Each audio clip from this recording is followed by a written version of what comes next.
just going back and I guess kind of recapping Tuesday. I mean, what was just kind of your feeling from Tuesday's game? Yeah, obviously the opportunity was there to win the game. We just weren't able to do it there late in the late innings, and I think the inability to keep their runners off base by free passes, whether it be by the walk or the hit by pitch. But they did really good offensively there at the end. Credit Mississippi State for being able to build those innings, but we've got to do a better job of not putting ourselves in a position there to lose games, but more important, putting ourselves in a position to win them. Can you talk about starting Tyler over Billy? Was Billy dealing with any injury or anything like that? Yeah, I had a little shoulder tendon tightness. Woke up Sunday morning with that, so he was better on Monday, but he still wasn't 100%. So, moving forward, it's a long season and certainly didn't want to push it. And then on Tuesday, he said he felt the same as Monday. So we knew he wasn't available. And then we felt like that Tyler Martin, being an older guy and experienced at this level, not necessarily as a starter, but maybe he could give us 2 or 3 innings, and knowing that we were going to have to use several people. So otherwise we would have started Billy. Is he available for this weekend, or are you going to kind of let him It's rest? still questionable. Yeah, it's just one of those things that you definitely don't want to push with him. He's your 4th guy. If you look at it from a starter standpoint, and one of your better guys from pitchability standpoint of being able to compete and give you a chance to win at this level. We certainly don't want to take ourselves backwards with him and being able to get him back sooner. Coach, where's Slade and Tate right now? They're still day to day. Every day we'll be working them a little bit, seeing how they feel. I think swinging the bat's fine. It's that that first step out of the box, and that we all are geared to do. And the adrenaline of the game even puts that a little bit quicker. So once again, I don't want to go backwards, trying to rush them. So we'll see how they feel today, and then obviously again tomorrow. So 2 big bats in our lineup that we would love to have back, but part of the game is injuries, and that's what we're dealing with right now.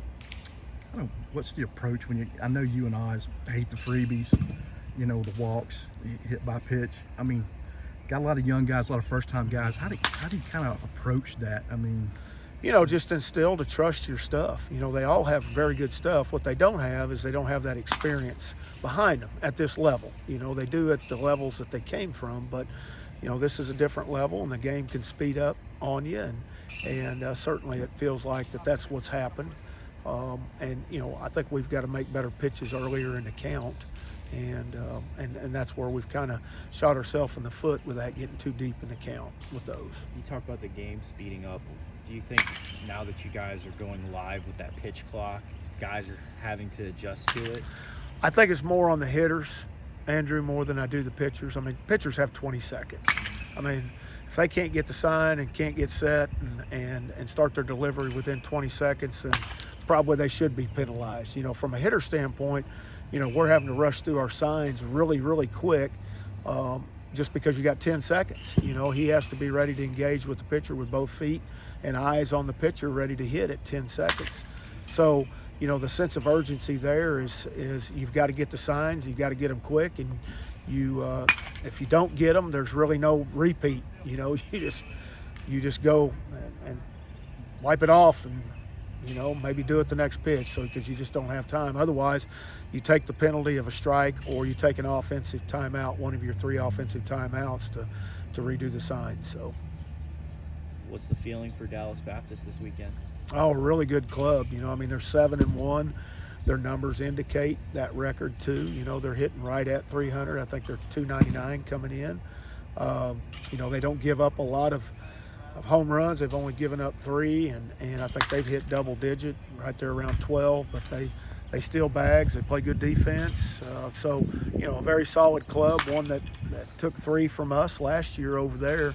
A doubleheader on Saturday when Fridays got iced out, and then but they were all 3 really close games, and certainly they do a great job, and we respect them. But it's a really good challenge for us, and another game on a tough schedule for us. been able to tell if they're pretty much the same team makeup-wise as they were the one y'all saw last year? Or they changed some things, or You know, I really don't know that. No, it's I know early. that our guys have been up there breaking them down, and yesterday and today, so I haven't seen the report on them. it looked like a lot of the same guys back? Familiar Conference USA foe.